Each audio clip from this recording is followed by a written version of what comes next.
Hello and welcome to Fairygodboss Live. We are very excited to have all of you join us for this conversation today. And to kick us off, we'd love to know where everyone is tuning in from. So you'll see a chat box on the right side of your screen. And if you'd like to share, please send a message there to say hi and let everyone know where you're joining from. In the meantime, I'd like to introduce myself. My name is Eloise Aone. I'm a leadership coach and a long-time partner of Fairygodboss, and I'll be moderating today's conversation. For those of you who don't know, Fairygodboss is the largest online career community for women. Millions of women visit Fairygodboss for jobs, career advice, career connections, coaching, hard to find intel about how companies treat women, and of course, virtual events like this one today. And before we get started, two things. First, the session will be recorded and shared via email with everyone who signed up for today's event. And two, during the discussion, we would really love to hear from all of you. So you can use the stage chat on the right side of your screen to send messages and comments, and then the Q&A tab that's right next to it to send specific questions to the panelists, and we'll try to get to as many as we can. Great. So I would now like to officially kick off today's event, Getting Noticed in Tech, Building Connections That Matter, sponsored by Cargill. And I'm thrilled to be joined by Karen, Tiana, and Kate, all from Cargill. And I'd love to give you each a minute or two to introduce yourselves. We'd love to hear what's going on in your life personally and professionally, and what your role is today at Cargill. Karen, shall we start with you? Yeah, thanks, Eloise. It's great to be here.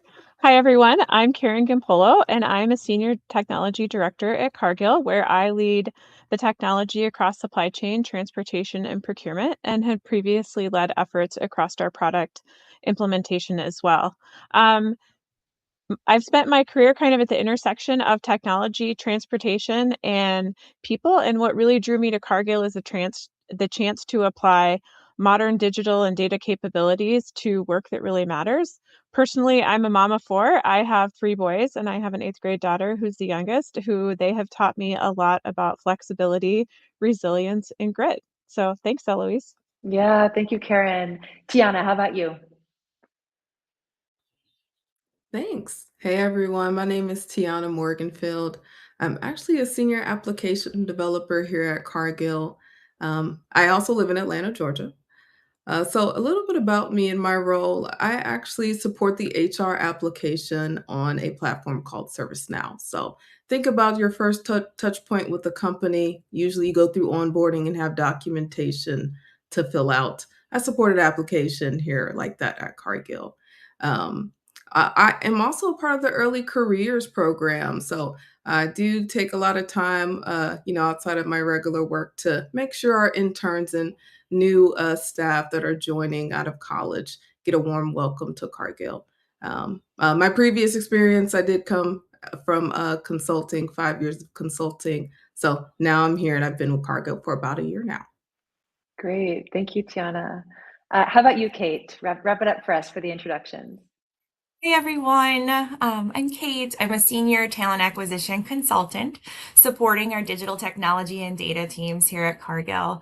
As we scale our engineering teams, I'm currently engaged in engineering and leadership searches across our teams in a variety of locations. So, Wayzata, Atlanta, even Brazil. um, my time outside of Cargill revolves around my family. My kids are incredibly active with sports. And if I'm not on a basketball court or a lacrosse field, carpooling, or even a snack manager for my kids' teams, you'll likely find me up in our cabin in the northern Minnesota area. I'm incredibly excited to be part of the discussion today. So thank you very much for having me. Yeah, thank you all. Thank you, Kate. And before we dive into our discussion, we wanted to share a taste of Cargill and the impact that you all have and that you all make every day to nourish the world. So here's a short clip of their new documentary, Beneath the Plate, that takes you from tomato fields in Brazil to chocolate innovation centers in Europe and chef kitchens in the US.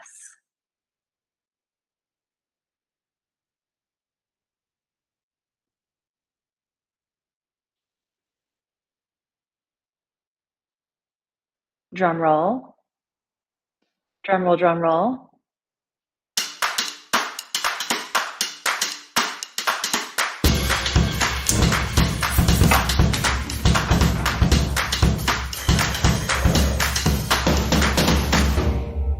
Food is culture, food is part of our culture. When we exchange food, we are really exchange our love. Here at Cargill, we innovate with purpose. Our purpose is to nourish the world in a safe, sustainable, and responsible way. It's really about the entire experience that you have when you eat. At the end of the day, we want it to be craveable and enjoyable as well, and so it has to taste good. It's all about creating a finale that feels indulgent and unforgettable. And this really represents what we as Cargill do in being able to tell our story from the farm to how we deliver ingredients to the plate.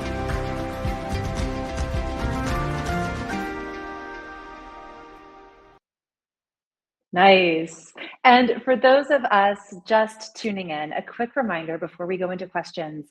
We will be answering the questions that come directly from all of you. So as you have questions that come up during our conversation, please submit them in the Q&A tab on the right side of your screen, and we'll do our best to respond to as many of them as we can. All right, let's dive in. To frame today's conversation, the tech industry is still expanding rapidly. Global tech spending is expected to reach around $6 trillion this year, growing roughly 10% annually. And at the same time, the jobs are projected to grow much faster than the overall workforce. And about 3/4 of tech employees say that they still can't find enough talent. So the opportunity is there, but the real question is, how do you actually get noticed? And that's what we're going to be talking about today. So given that the tech industry can feel so big and so fast and so competitive, Karen, I'd love to start with you. What do you think makes this space different from other communities? I think that's a great question. I mean, I think if you look at tech, we're working on problems that our decisions really affect real people's lives. And the interesting thing about tech is it affects every industry. Hospitals use tech, their Epic systems, all of that. If you look at the things that we do at Cargill, we have hundreds of technical solutions that we use to run our company. And I think that's a unique opportunity about tech is it literally touches every industry. Almost every person can't go throughout a workday without using some sort of technology. And so there's a unique opportunity there for collaboration, creating, awesome user experiences, best outcomes. And I think that's what sets tech really aside. And I think, you have so much rapidly changing with AI coming into the space. And I just think there's a lot of opportunity for people to really shine and make a huge impact in what they do every day. Yeah. Kate, what do you have to add to that? Yeah, so thank you. Tech industry, I think, does have a very particular energy. It's fast, it's ambitious, it's constantly reinventing itself. But I think what really sets the technology community apart is how genuinely connected and collaborative it is. Even though the industry is large and constantly evolving, I often find it's incredibly close knit, and it's a network of people who generally want to help each other succeed.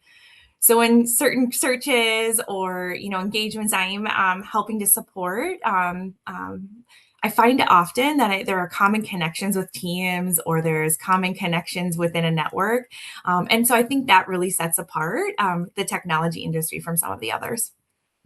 Yeah, nice. And especially Kate, in the position that you sit in today, I assume the three of you have been on both sides of the equation or of the coin. You've been on the job seeker in tech. You've been the person looking to build connections, and you've also been on the side of the person hiring or the person making the decisions about who you have conversations with, et cetera. So I'm curious, and Kate, perhaps we continue with you. What you think differentiates someone who looks good on paper from someone who you actually want in your network or at your company or on your team? Yeah.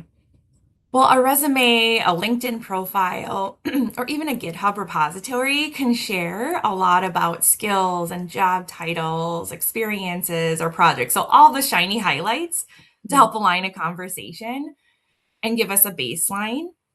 But I think during an interview or conversation, what really differentiates candidates isn't what's necessarily on paper. It's how a candidate or a connection might show up during that conversation. So things that I think are important or like really highlight, candidates who stand out are the ones who light up when they talk about their work, who are incredibly curious, who ask thoughtful questions, or even whose energy or collaboration and drive you can genuinely feel through just those introductory conversations and even through interviews. When I connect with candidates, I often start by inviting them to bring their resume to life. So again, bringing their from, kind of lifting and landing into that natural conversation. And it's not just about what they did, but how they approached it. And really, I think that opens the door to understanding more about their communication style, their motivations, collaboration, and then just overall alignment with our team as well. Yeah, yeah. So it sounds to me just like having an actual conversation that's fueled by just honest experience and connection really is what Yeah, I'm hearing there. Yeah. absolutely. Yeah, nice. Karen, would you like to add anything to that? Yeah, I mean, I agree with Kate, right? Resumes are a great highlight of people's skills, but I think when you actually get to sit down and talk with people, it's those relationships and connections that really build mindset. And my favorite thing to do when I interview people is I definitely have questions and things I want to ask, but I come with a more unstructured approach that I love to just get into a conversation with people. I love to just see where their headspace is at and how they culturally will fit into teams and where I might have gaps and where I'm looking to sort of fill that. And so I think it's the relationships, the connections. And I agree a lot with Kate that I think as people come into interviews, really be your authentic self. Again, I think we can talk about how AI is super important and certainly helps people prepare for interviews. But I love the people that show up more authentically as themselves and don't have these very scripted answers. Mm. Yeah, it makes all the difference. You feel like you're actually getting to know the person when they can show up in that way. Uh, there's interviewing, which is the more formal scenario, but then there's the big word networking, right? That makes so many of us kind of shut down sometimes. Uh, it's such an essential part of building a career, right? That those more formal conversations in an interview are important, but what might lead to that is actually having people in your network and knowing who to talk to and having those relationships. But it can feel intimidating to many of us. So I'm curious, you know, what your ideas are that you could share that would make networking feel more approachable. Perhaps some small practical ways someone can build their personal brand and industry connections within tech. What have you seen work, Karen? Let's stay with you. Yeah, oh my gosh, I think networking could be a whole sub conversation, right? And that I always try when people reach out to me on LinkedIn and maybe I don't know them but anytime somebody genuinely is like, "Hey, I would love to better understand your career path," or I always try to find time to meet with those people. Mm. I think when you think about, a lot of layoffs happening, especially in tech, I have a lot of people reaching out to me looking for help with jobs, et cetera, and I think that those things are super important that we pour ourselves into that, again, I think those connections matter, and oftentimes when I meet with people or someone I might have worked with 10 years ago might reach out that I always find it that I think it's one of those things that comes back to you in life that I always try to connect people if I can. I always say, "Hey, like here's some thoughts I have, but I let me connect you to someone else who might be able to help you more." And I don't think networking has to be transactional. I think it's really good to go to events in your local community, join events like this, right? Build your brand and find people that you resonate with that you want to maybe model your career off of or learn from. And so I think that's super important. I mean, honestly, probably like all of us, I find connections when I'm at my daughter's gymnastics, or like Kate said, we spend a lot of time elsewhere. I was recently in our Atlanta office and at the hotel, I was talking to a bunch of people from another company just randomly like at dinner. And so, I think there is always an opportunity to build connection and relationships. And I think that those are always helpful when we look at our careers as well. Yeah, I love that you just totally tore down the kind of scary structure around networking, like you have to go to a networking event to network. Like, no, you're just have the conversations with the people around you and be curious about them. They'll be curious about you, and all of a sudden things start building on each other. I love that. I love that. That feels very um, tangible advice. Just like you're already networking all the time. Yeah, yeah, nice. Tiana, I'd love to hear from you on this as well. What are your thoughts on this? Yeah, just to add on to what Karen was saying, it's all about building a connection. That's ultimately what networking is about. And hopefully those connections happen organically. But we can't lie and say that networking isn't daunting at times, right? So, what I found useful in my early career is really going and making posts on LinkedIn or even just commenting on LinkedIn. That brings you up a little bit higher in people's feeds, and they see that you're curious and interested in tech. And even just liking posts and, like I said, joining events like this, or even if you're familiar with Women in Technology, that's an organization I was a part of in college and still in my professional career today. And going and taking a chance and going to those networking events in person so you can kind of, if you will, blow the dust off of your networking skills and bring down the barrier of nervousness so it becomes a little bit more natural. Yeah, nice. And I love, Tiana, that you're bringing up networks that you were a part of many years ago that you still keep in your network. So there is that kind of it's just like any relationship. There has to be some sort of repetition or constant nudge for those relationships to stay alive, right? Is that your experience? Yeah, absolutely. I mean, if you're a part of an organization, there's people there that are also growing with you, and that's the power of it. So get connected with a community. Similar to what Karen said, communities will take you far. Yeah, yeah, for sure, for sure. Um, Going and tapping into this a little bit more, I'm curious to hear from any of you who were moved to answer this question or have an idea on this. I'm curious what networking looks like inside of Cargill. How do you feel that you build relationships across the organization in the past and today in your current role? Perhaps you, Yeah, I Tiana. can. Yeah, go for it. Yeah. I'm already off mute. Yeah.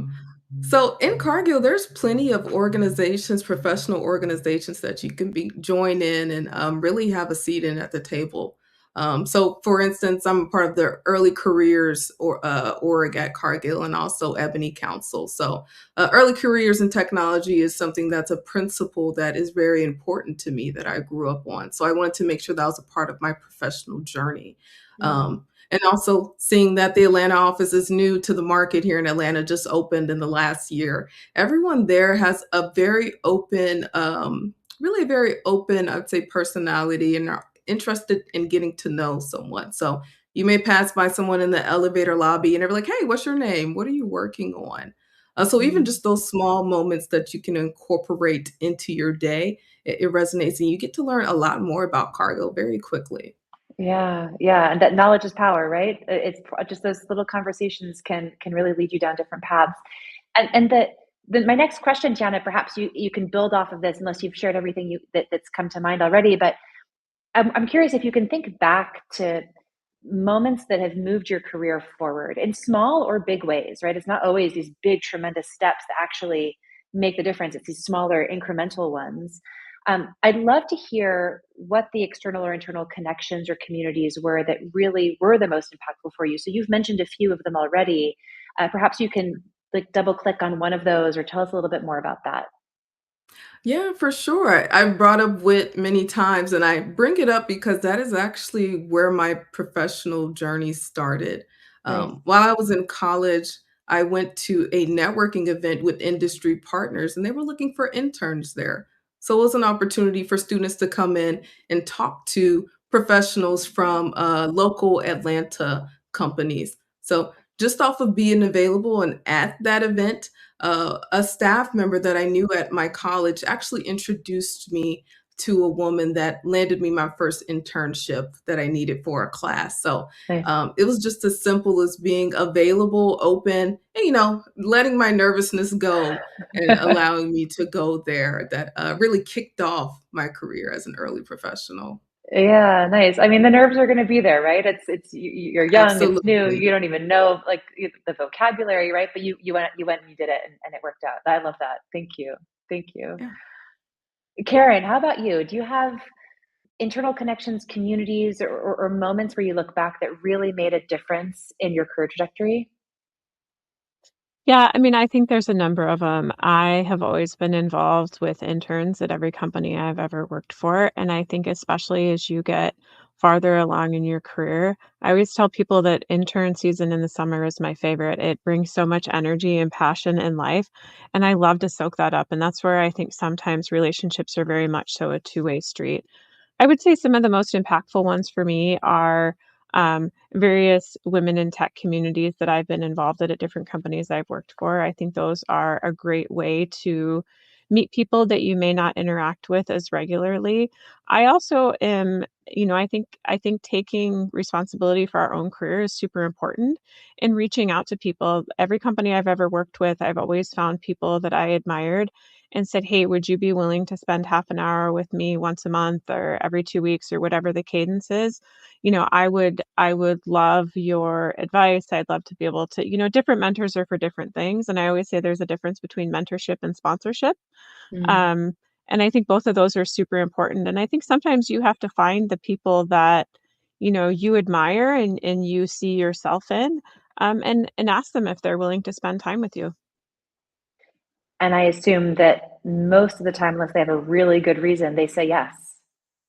Yeah. Yeah. We get so scared to ask things sometimes in professional settings. It can be nerve-wracking, but in fact, people around us do wanna help out. They do wanna see us succeed. Mhm. So putting yourself out there is super important. Yeah, yeah. Sometimes looking at what we should not do helps us see what we should do. So I'm curious, and Karen, perhaps you can kick us off with this one.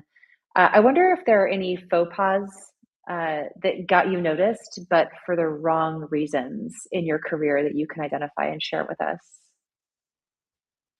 Oh gosh, for the wrong reason. That's a tough question. I'm sure there's a number of them in there I'd have to maybe think about. I think more generally, though, I would say that, treating networking as a one-way transaction, reaching out and asking people directly for something, but not sort of having a relationship or building it, I think can very much so be faux pas. Um, Mm.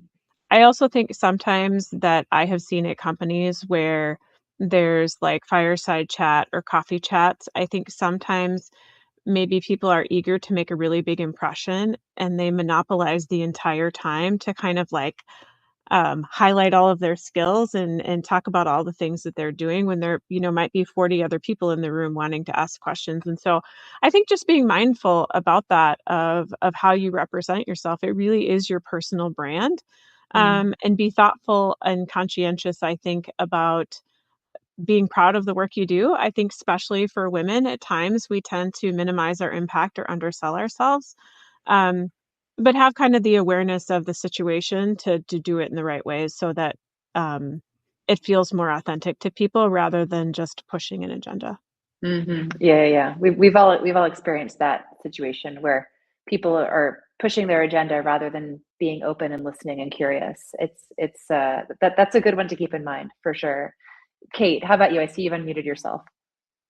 Yeah, so I just wanted to share a few kind of things that I see or that I think about. I think everyone has their own style of networking or building connections. And so, as we've been sharing, I think whatever is authentic to you and how you feel, naturally leading in those conversations. But a couple of things that come to mind. I think a misstep is engaging in a networking conversation or a connection before doing any research beforehand. And I'm not talking about, deep dive research. I'm just thinking about, just even 5 to 10 minutes can make a meaningful difference in those conversations. I think you can lead with curiosity then. You can maybe you have a baseline knowledge level. You can ask maybe some more specific questions around a role or a team or an organization to see if your mission aligns or your values align. I think someone who leads with, what jobs does your company have, or what does your team do, just really, maybe might set or give signals that they haven't necessarily taken the time to understand an organization, or even narrowed in on a role that actually might align with their interests or experience. So I do think a little preparation shows respect for the other person's time and just really creates a more productive conversation. The other call out I have as well is at times I might see candidates or, individuals, they might only focus on senior leaders. And I really feel like if you go straight to the leadership team, that's fantastic, but you're also maybe missing out on some of the strongest advocates and that are closest to the work as well. And so if connect with the team or connect with an individual that's doing similar work, I think can provide really meaningful real world insights, can give you an honest perspective about the team or the role, help you prepare perhaps if you move forward in a conversation.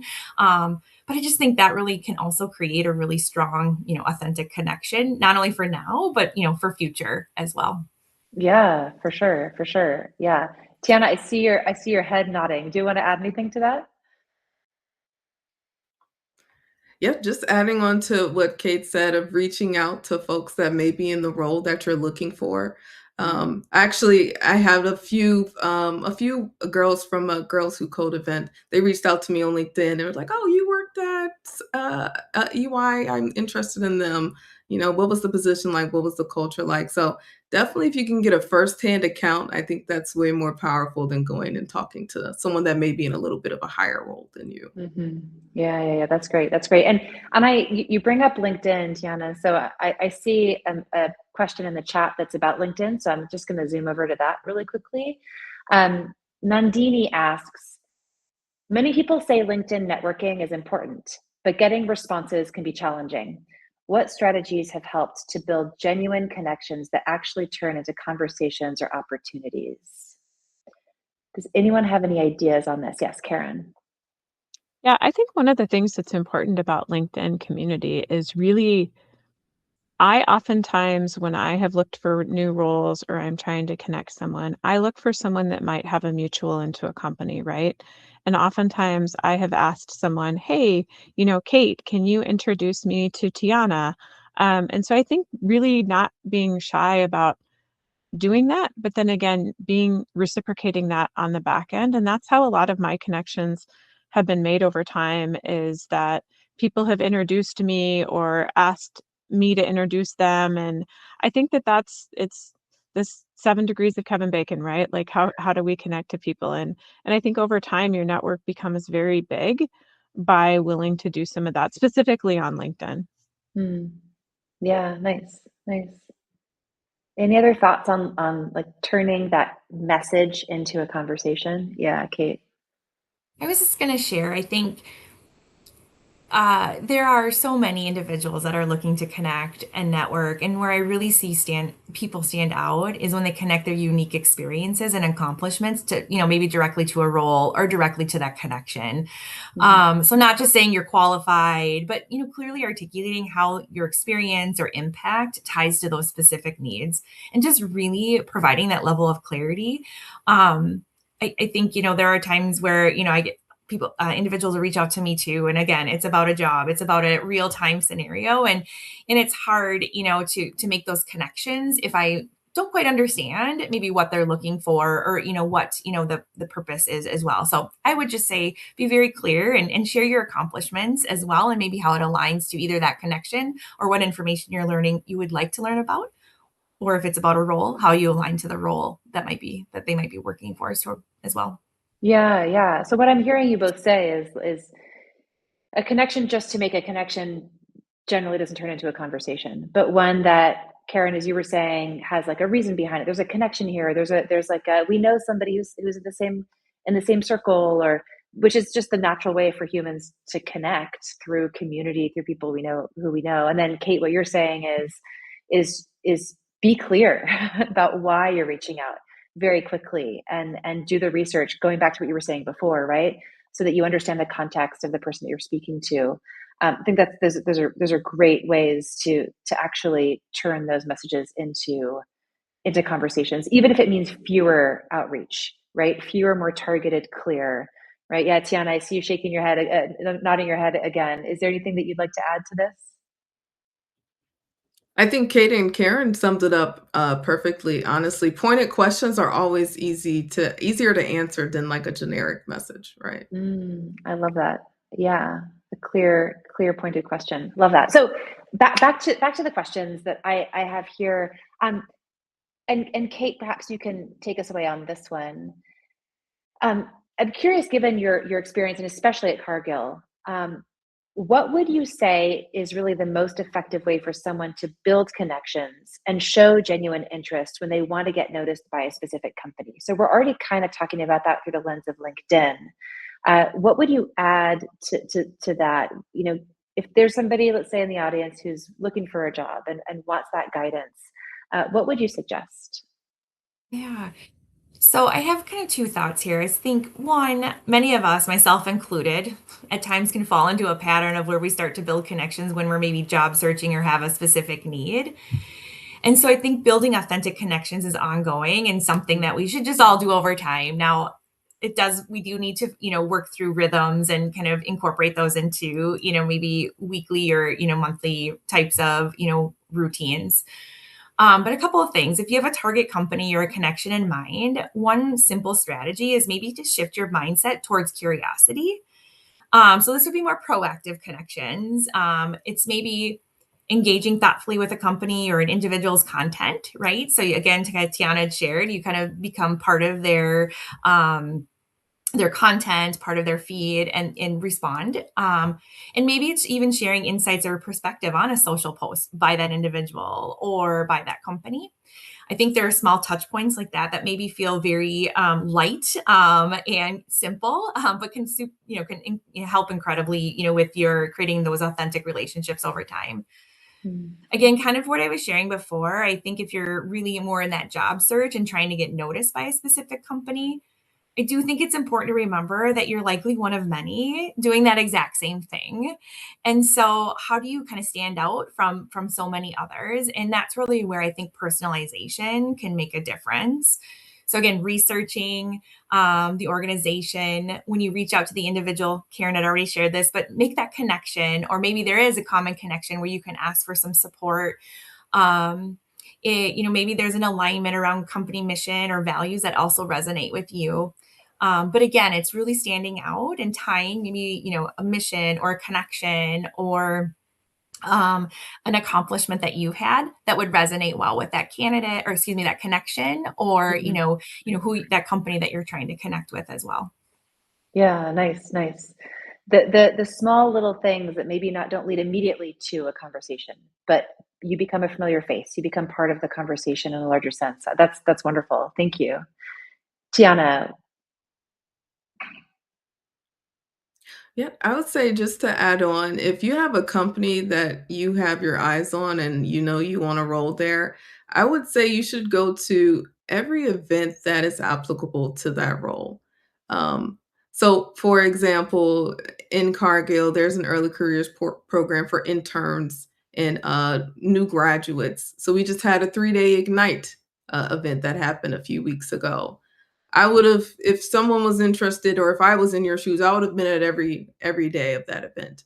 Just Mm, so the recruiters, which are usually lead the event, they're familiar with your face, and also your interviewers, which is someone like me, I'm familiar with you. mm, So show up to every event that they have in person or virtually. Ask a curious question or come already informed about the company. So, hey, I researched Cargill's mission is nourishing the world. Here's what it means to me. What does it mean to you? I think that's a great question to actually get to know someone on a personal level that already has the role.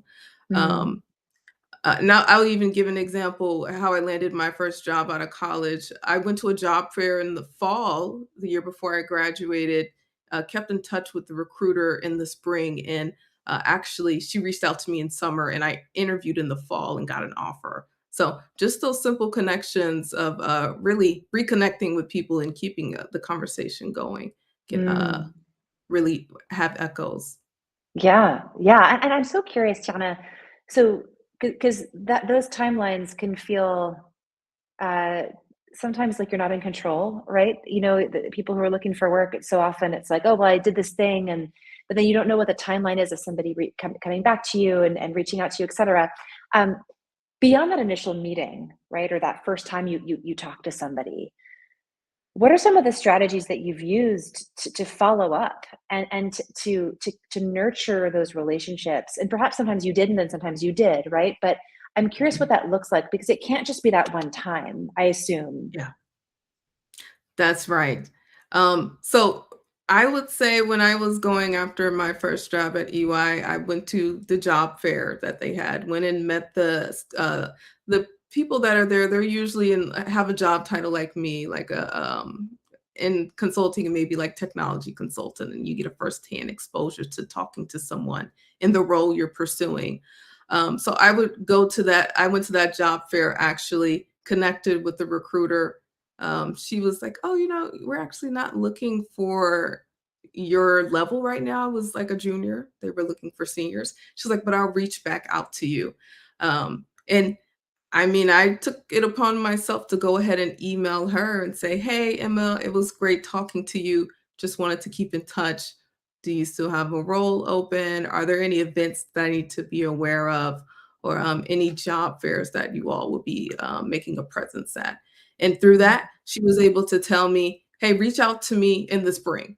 So, very candid. It wasn't a let me pull you along. She was very candid. Reach back out to me in the spring when we're actually recruiting for your level. Um, and then from there, I actually took it upon myself to reach out to her and was able to get set up with an interview. And I mean, that's not for every position that you may feel the need to follow up with a recruiter. But if you feel like that's the right position for you, definitely go that extra mile. But if you feel like it's a waste of time, don't waste your time. Move on and go down another avenue. Yeah, yeah. So you owned that relationship, even though that person was Correct. in a position of authority, right? Compared to you and at that time in your career, the fact that you owned that relationship and you drove that conversation over time ended up really working for you. Yeah. Yeah.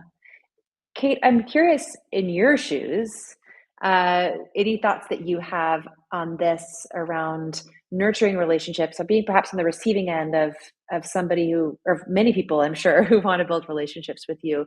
Any thoughts there? I think to what I've said before is really being intentional, right? Yeah. We, often, as a recruiter internally here, for any organization, I try to, respond to do my best to, connect and reach out. And I think it's building those, again, connections over time. I may not have an opportunity that I'm specifically recruiting for immediately available.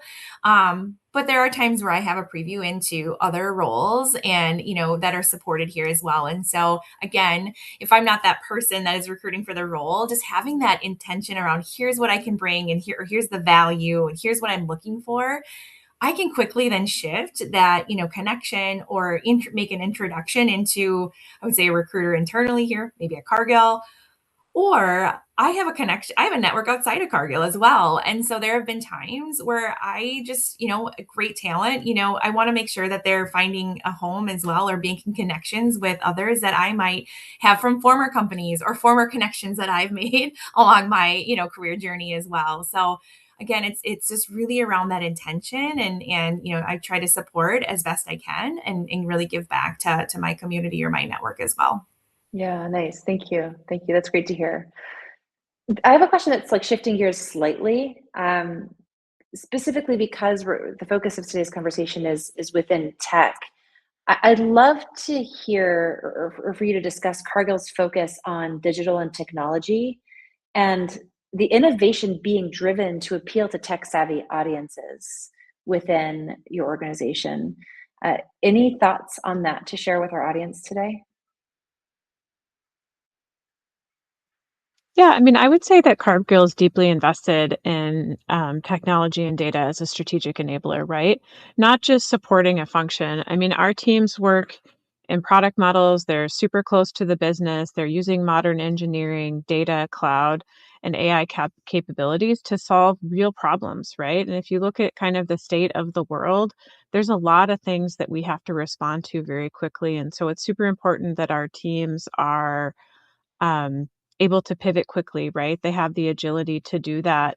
and that we're always looking at how we continue to learn and grow the talent that we have. And so I think what appeals to tech savvy talent is the scale and purpose of work. I mean, Cargill is the largest privately held company in the United States. It's one of the largest in the world.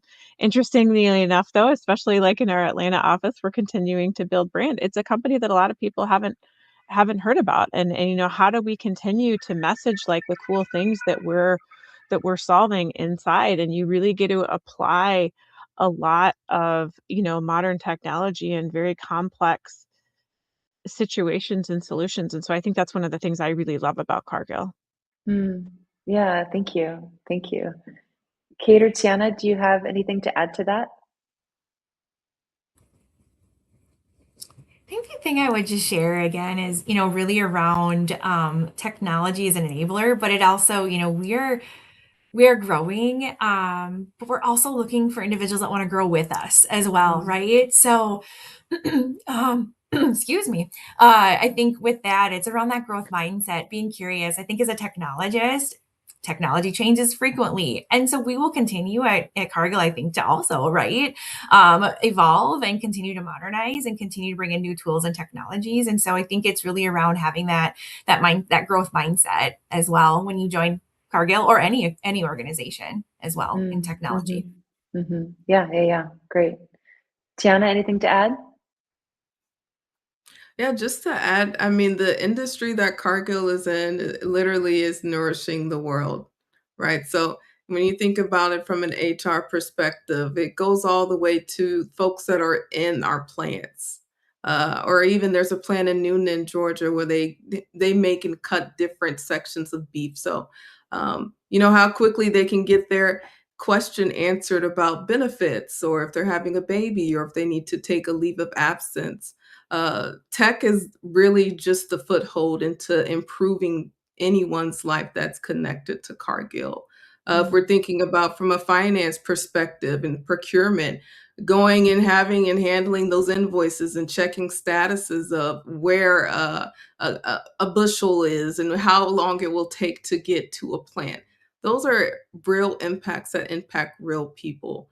So technology at Cargill, I mean, it's huge. The impact is huge. So I mean, it's kind of all in on technology from a strategic perspective. yeah, at all levels of the company is what I'm hearing you say, Tiana, right? Even the person working in the plant is using it to connect with you or other people across the organization. And then Karen, you were talking more about the actual innovation and the change that keeps happening. And Kate, the kind of mindset you need to have to thrive in an environment like Cargill or tech, to actually be part of that change and drive that change, right? That I love all that. Thank you. Thank you. Thank you. Uh, at Fairygodboss, and we've observed something, and Karen, you mentioned this a few minutes ago. We've observed that women don't feel comfortable enough bragging or taking ownership of all of the amazing things they achieve. And so we have a tradition of asking our panelists the following question. Would you share an accomplishment, personal or professional, just an accomplishment in your life that you are most proud of? Karen, let's start with you. Yeah, oh gosh, this is a tough question. I am most proud of, personally, I became a mother at 16. My oldest son I had when I was 16. I was a junior in high school, and it has shaped everything that I have learned about perseverance, about resiliency, about growth, about everything. And I've really taken that. It shaped so many things in my life. My desire to become a foster parent, it shows up in how I lead. Um, and I think that's what I'm most proud of because it has been probably the single most influential thing that happened to me and Mm, literally changed the course of my life, but also how I see the world, how I see problems at work, and how important that human element is. So that would be what I'm most proud of. yeah, that's super powerful. Thank you. Thank you. Tiana, how about you? Yeah, I think really a moment one of the moments I'm the most proud of from a And from a personal aspect, it's really just being a resource for other people. So being Mm. able to come and join even this panel and really just be able to pour out information to those that are looking to break into or even pivot into a new role at tech. I would say community involvement is very important to me. It's a principle that was instilled to me as a child that I look to always transfer over into my professional life.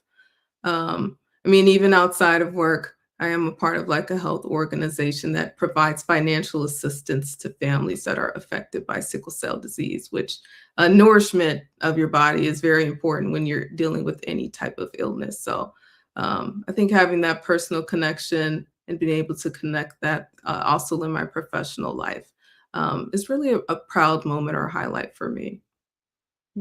Thanks. Thanks. Kate. So I would say personally, being a mom of two is and a working mom is probably one of those highlights for me.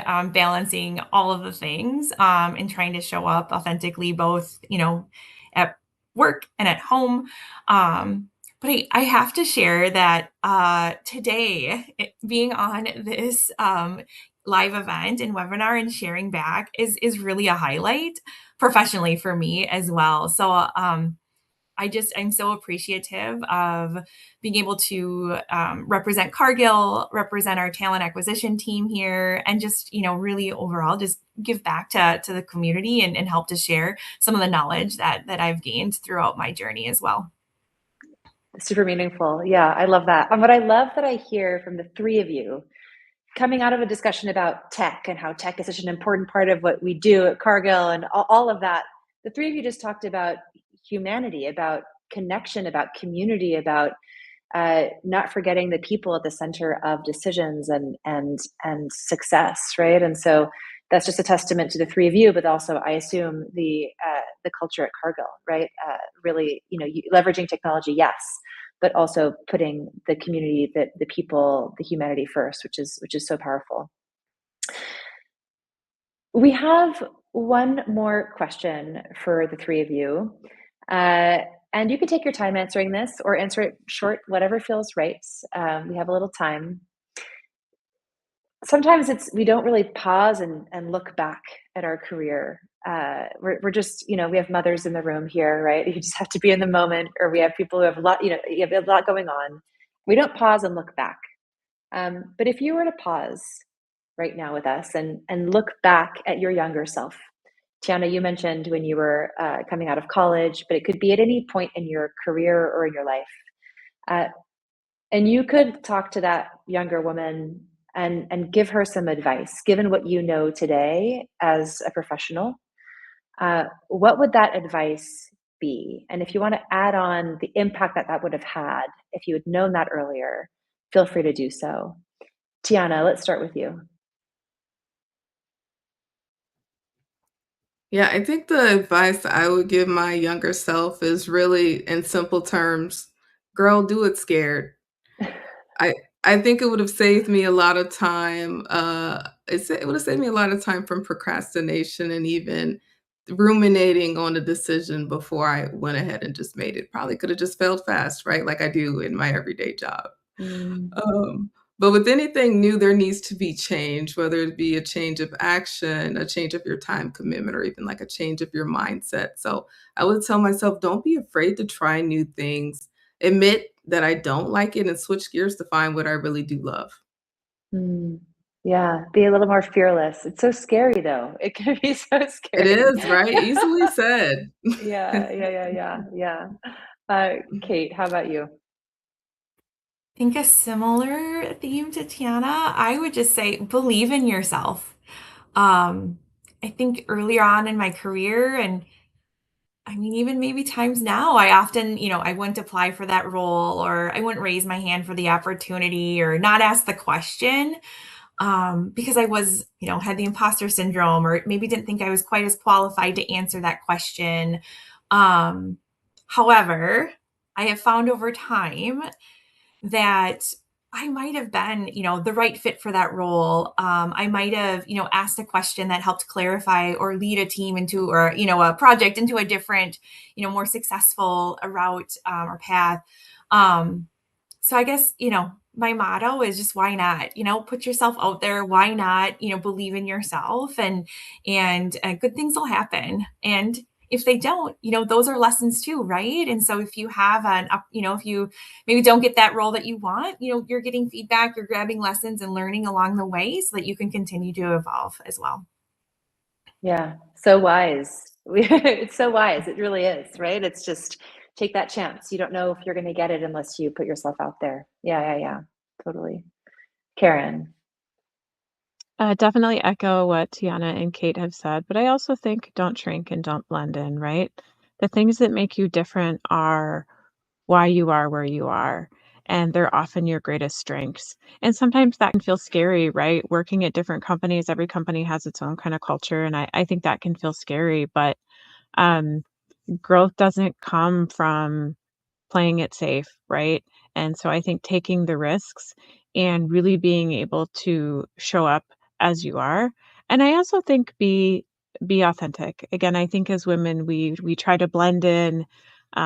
We're conscious of not being disruptive. And I think that those things are super important that companies are moving so quickly that people genuinely appreciate people that show up curiously, authentically, they speak their mind, they ask thoughtful questions and are willing to challenge the status quo.